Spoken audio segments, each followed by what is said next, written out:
कोहरा, चक्रवात, भूस्खलन, कीट आक्रमण और हिमस्खलन, ये सारी जो आपदाएं मैंने बताई हैं ये भारत सरकार द्वारा ली गई है और ये मानी गई है। इसके बाद उत्तर प्रदेश जो सरकार है वो इन सारी आपदाओं में जो है बेमौसम भारी वर्षा, अतिवृष्टि, आकाशीय बिजली, आंधी तूफान, सीवर सफाई, बोरवेल, मानव जीवंत डूबने से होने वाली जो हानियां हैं और सांड एवं मयूर जिसमें आती है। आपदा प्रबंधन जो हमारे तंत्र है वो बेसिकली सेंट्रल से ही शुरू होती है। सेंट्रल जो हमारी जो गवर्नमेंट है, जो दिल्ली में सरकार है, उसको NDMA कहते हैं, नेशनल डिजास्टर मैनेजमेंट अथॉरिटी। वही सर्वे सर्वा होती है, वहीं से पॉलिसी बनती है। उसके बाद उसको निचले क्रम में नेशनल पे पॉलिसी बनती है, उसके बाद स्टेट में उसको फॉलो किया जाता है। स्टेट में होते हैं SDMA। SDMA का फुल फॉर्म कोई बताएगा? State disaster management authority. वहाँ से वो फॉलो होते हुए DDMA में आती है, डिस्ट्रिक्ट डिजास्टर मैनेजमेंट अथॉरिटी। ये तंत्र जो बनाया गया है इसको एक चैनल में रूप में ढाला गया है।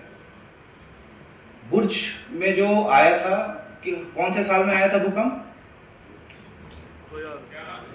2000 ना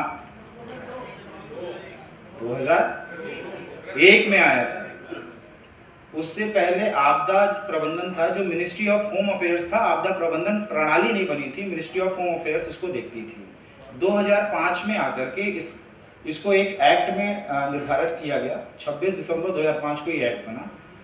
हमारी लेजिस्लेटिव असेंबली और राज्यसभा द्वारा जो पास होते हैं वहाँ पे एक्ट बना, और एक्ट बनने के बाद जो है ये चैनल डिसाइड किया गया कि NDMA, SDMA और DDMA ये तीन तंत्र जो बनाए गए हैं, इसमें ही सेक्शन थोड़ा और डीप जाते हैं। सबसेक्शन 1 ऑफ 25 इसमें ये कहा गया है कि DDMA को वो सारी पावर दी जाएंगी जो आपदा के समय यूज होती है।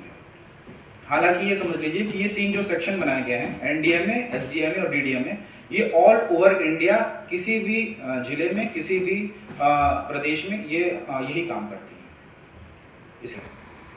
आपदा प्रबंधन क्या है, उसको कम कैसे किया जाए, मानव क्षति को कम कैसे किया जाए कि उसमें किसी की जान न जाए।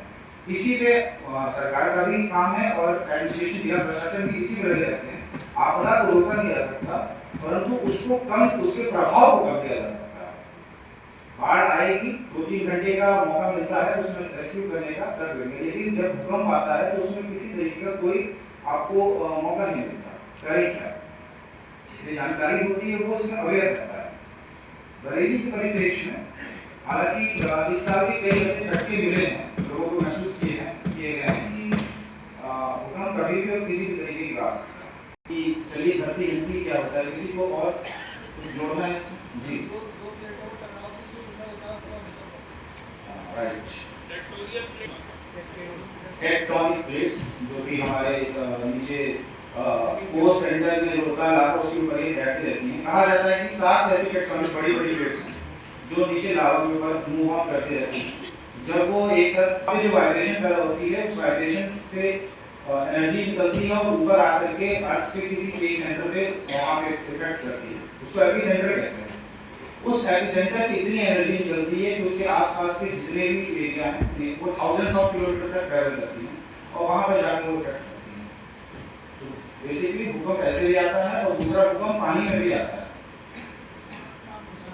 पानी में जो भूकंप आता है उसको सुनामी कहते हैं, और वो भी ऐसे इफेक्ट करती हैं। पानी में बहुत तेज भूकंप कम ज्यादा होती है, सुनामी होते हुए वो ट्रैवल करती है। बाढ़ पे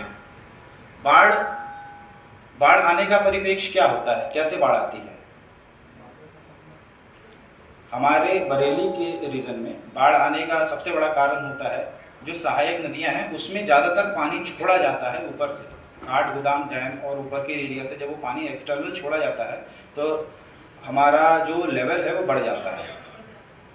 वार्निंग लेवल हमारा बरेली का है 162.70। इस लेवल पे जब जाता है तो हाई अलर्ट हो जाता है। डिस्ट्रिक्ट एडमिशन इस पे काम करता है और सभी तहसीलों में सभी तहसीलदारों SDMs को जो फॉलो किया जाता है कि आप अपने अपने जाइए और वहाँ पर जाके इसको अवेयर करिए। तो पूरा चैनल बना हुआ है, उसको जो कि अवेयर करते हैं। लोगों को अगर निकालना हो तो निकासी होती है। हालांकि पिछले अभी जब से मैं आया हूँ या पिछले 7-8 साल का आप देखेंगे तो ऐसी कोई भयंकर स्थिति नहीं हुई थी।